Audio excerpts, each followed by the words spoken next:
Since the dawn of time, man has had a story to tell. Chronicles of great adventures, legendary heroes. These are epic stories, and no medium has ever told them better than motion picture.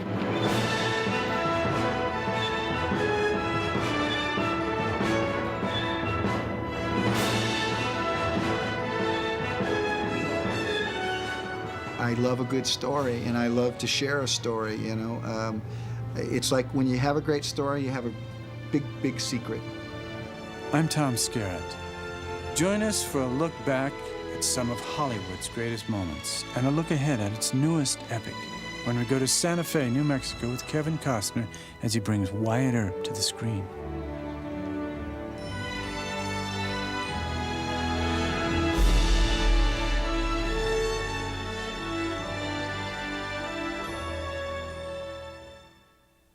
These are the Alabama hills outside Lone Pine, California, where the storytellers who make the movies have returned time and again.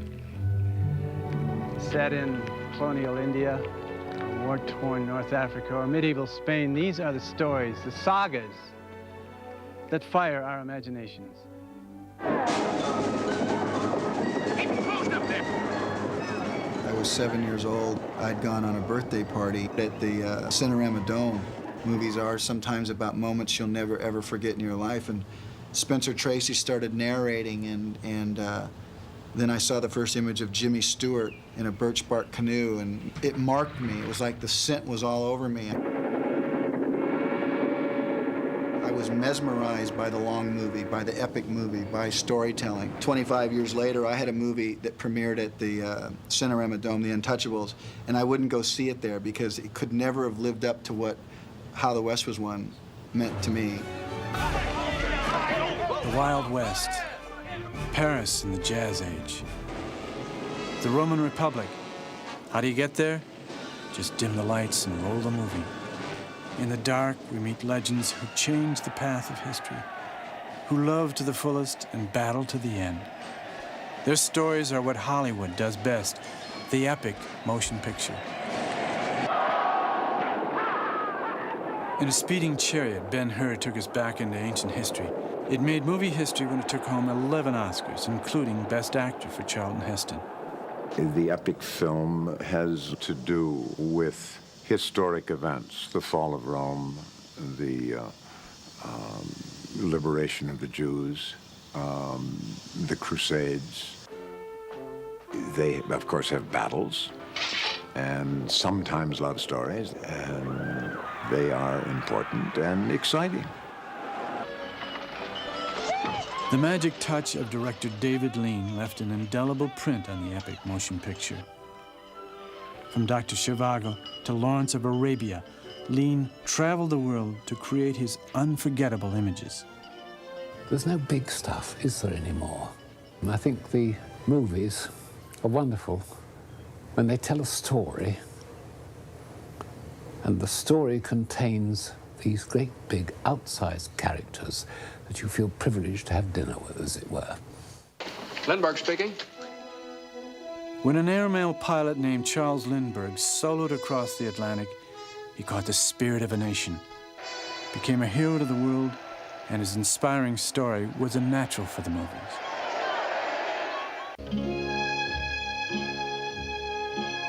But it takes a special breed of actor to portray larger-than-life heroes.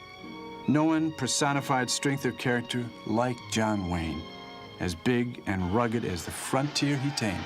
That's what we see in John Wayne, isn't it? We see someone who can take care of themselves and who has a great deal of integrity and doesn't start a fight, but always ends one. They're all pretty good values to lead your life by. Let's go home, Debbie.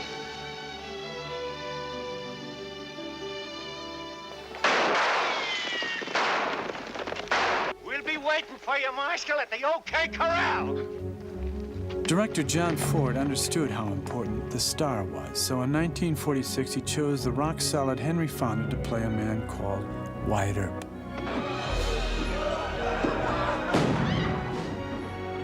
My name is Wyatt Earp. Very few guys can do the kind of things that Wyatt Earp did. So when people sometimes try to identify this man's life by simply pointing at a newspaper that was written in 1870, I think they're missing the point. And I think that the truth that you find is in human behavior, and that's how I prepared for Wyatt Earp. Action. We've been talking. We like it here in Dodge. We want you to stop talking to our husbands about going to Tombstone. If you believe in destiny, he was going west from the moment he saw it. I mean, he saw it when he was young, and he loved it. Well, the West offered incredible adventure to young people, and Wyatt Earp took advantage of this. He was a teamster. He worked on the Union Pacific Railroad. He followed the gold rush to the Black Hills. He helped tame the cattle towns. And, of course, he followed the mining booms. This was a man who participated in all of the great epic events of the final frontier settlement.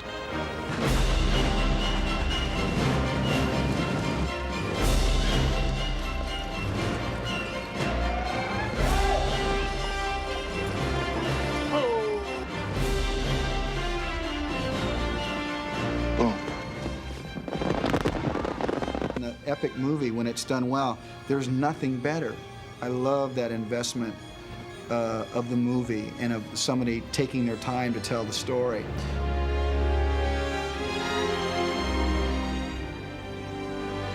Nothing tells the epic story quite as well as music.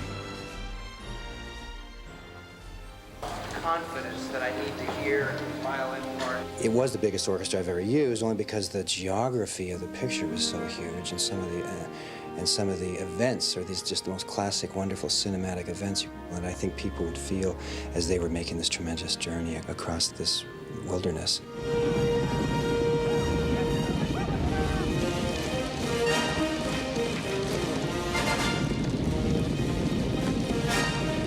Any large picture compounds in difficulty and pressure on everyone, and it means planning, it means logistics, it means leadership, which means that a director on a film like that, really on any film, has to be a good captain. Monument Valley, Utah, where John Ford and John Wayne made some of the screen's most memorable westerns. There's something special when a director finds his counterpart in a star. Together, Wayne and Ford made 16 movies. Jimmy Stewart and Anthony Mann teamed up for 8 great movies. Gregory Peck and Henry King paired for 6. Director Lawrence Kasdan first worked with Kevin Costner on The Big Chill and later on Silverado before they reteamed for Wyatt Earp. But Kevin also has a kind of grace which reminds me very much of not just Gary Cooper, who he's often compared to, but Henry Fonda, who played Wyatt Earp in My Darling Clementine. There is the adage of don't mix friendship and business. I've never really adhered to that.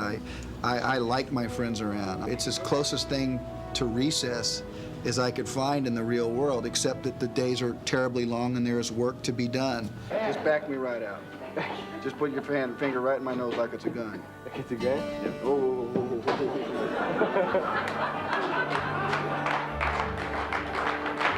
When we come back, we'll see for ourselves how an epic comes to screen, as Kevin Costner becomes a lawman and a legend. Wyatt Earp. When H.G. Wells described the time machine, it looked nothing like this. But a movie camera can take us to any point in history. The cast and crew of Gunga Din came here in 1938 and went home with a classic. But despite technical advances, movies are still made one shot at a time. Damn it, Wyatt! Move this wagon! They're catching up!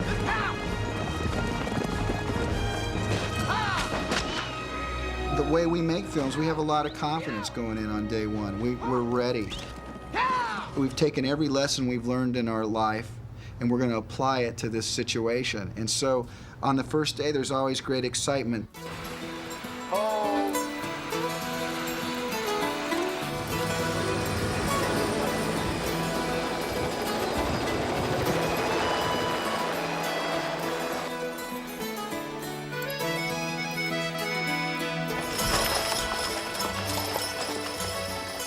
Let's go. And so the adventure begins. Reset right away, please. Producer-director Lawrence Kasdan gathered a crew of 300 to bring a legend to life. The way they stop, they look and just watch them go. We can wedge that one? No, yeah. Wyatt Earp provided them with a rare opportunity to make the most challenging type of movie, the epic. For a movie, you build a set. For an epic, you create a world. Outside Santa Fe, a 14-acre western town bloomed on a desert floor.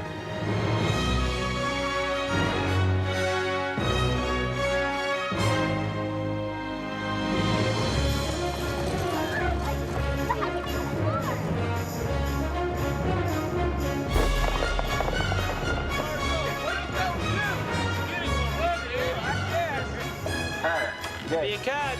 Move on. Let's get Morgan and Virgil. Pistolas. Boom. Talk it up. Everybody's buzzing. Everybody's excited about this. Here we go. And background moving. Rolling. Action. I was very interested in making it authentic.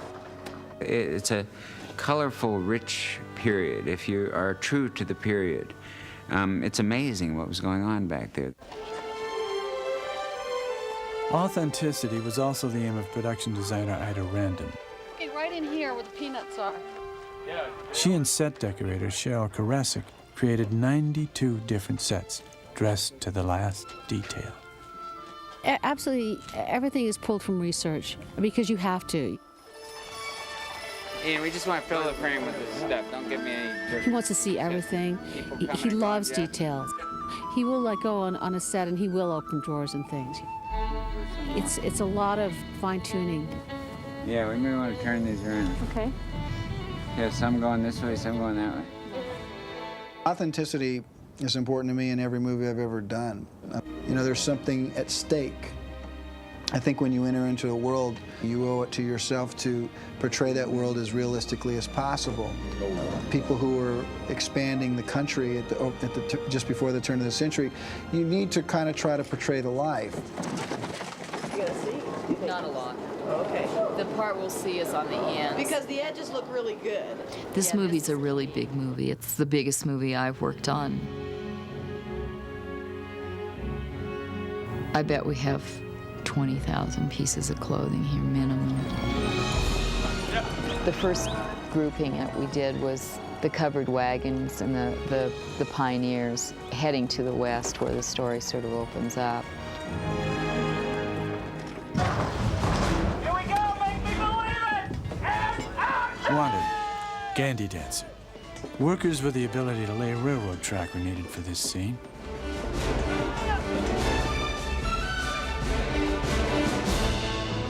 The production had to recruit people to display skills not often seen in this century. Gunsmiths, blacksmiths, even a faro dealer. All right, ladies and gentlemen, the name of the game is faro. It's not blackjack. We manufactured all the gambling equipment that we used. We had to manufacture the chips. That was kind of a big deal. That took us quite a while to get the designs down. We manufactured most of the props for this movie because the stuff that was available was worn out. Nobody had this amount of stuff in any good shape. So we just went ahead and had it all manufactured. Good. Okay, starting to work. Let's try it again, Steve. Okay, another rehearsal, please. 100 years after the Gandy Dancers finished laying the Transcontinental Railroad, the Wyatt Earp crew put down nearly as many miles of track for the cameras. Larry and I both love the format, widescreen format. In this particular instance, it adds a tremendous dimension to it. It gives the picture a bigger feeling, of course.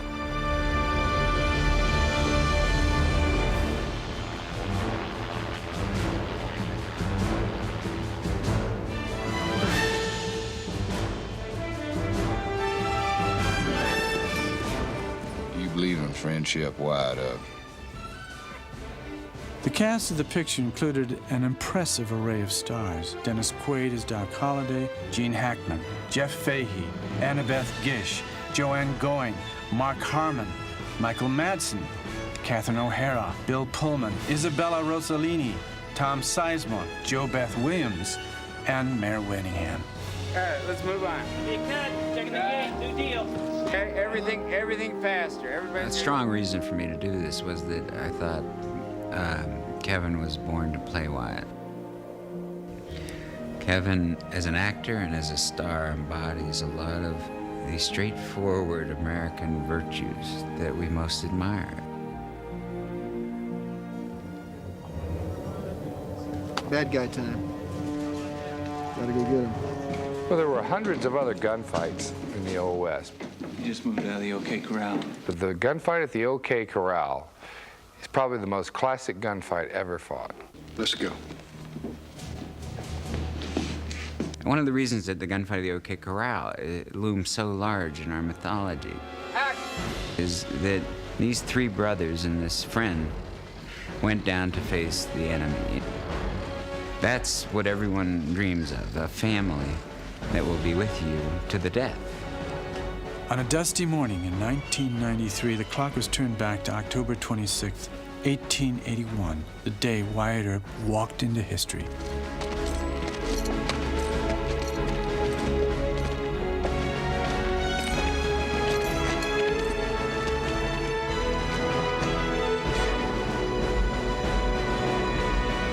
You know that a whole series of things led up to why a character does what they do in that final moment that sears itself into history.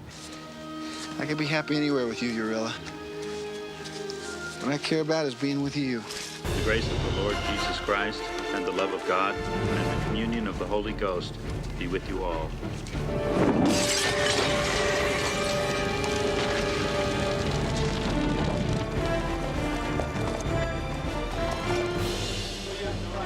Over the course of production, 125 miles of film went through the camera and into the editing room. Editing is a search for the best possible solution. You figure there'll be a solution if you just keep working at it. You'll find one at some point.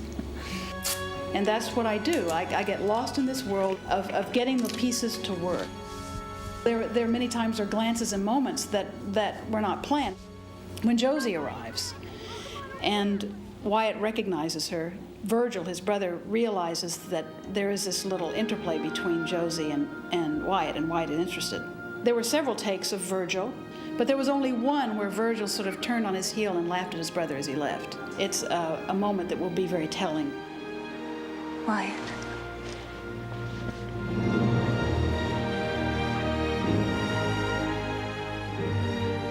When producer Jim Wilson became partners with Kevin Costner, their first collaboration was an epic, Dances with Wolves. In comparison to Dances with Wolves, as wide as Dances seem to appear, it's not nearly as dense as Wyatt Earp is. Wyatt Earp, in every regard, from, as I say, extras to locations to these cities we've built, is larger than anything I've recently been a part of. When you do a film of this size, this scope, you get into a role maybe a second or third week. Good work, gentlemen. Thank you. But to retain that for 19 weeks is one of the most difficult things. And then Bessie has a line coming up. And I think the biggest challenge is that everybody remains intact. We'll go from July through to the first week of December. We go from the heat of the summer to the cold of the winter. So it's not a given scene or, gee, will he be able to handle something so big? There's an energy that is provided and sustained for 19 weeks out here, and the elements get to you. And here's today's weather report for the Santa Fe area. Sunrise 6:02 a.m., sunset 7:45 p.m. There will be morning high clouds with a 10% chance of showers.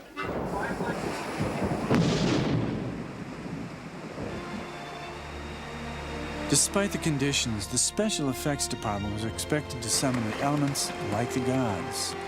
On cue, they delivered snow, fire, and, of course, rain. If they catch you, they'll hang you. So you get on that horse, Wyatt, and you ride. You keep riding until you get out of Arkansas.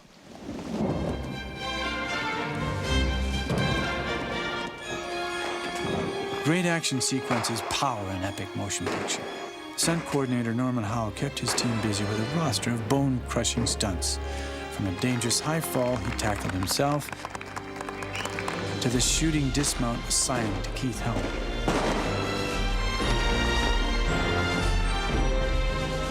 Rolling. 44, take 3. Kids were always welcome on the set, as long as they brought their toys. What's the first thing we do when we get our checks? Count them.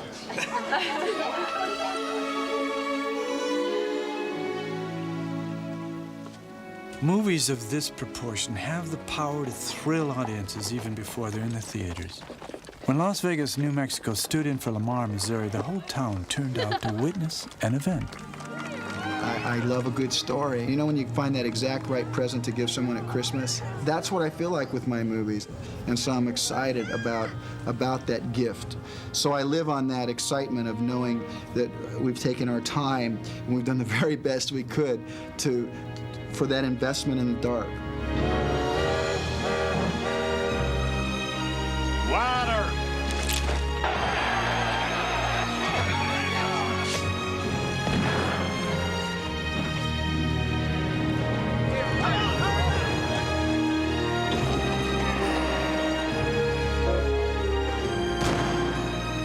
Give me a gun.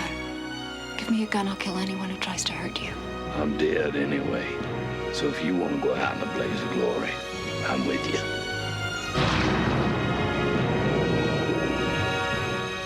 Just as time turned a giant lake into this desert, the movie industry transformed a sleepy village into a thriving city. Hollywood became the last Western boomtown.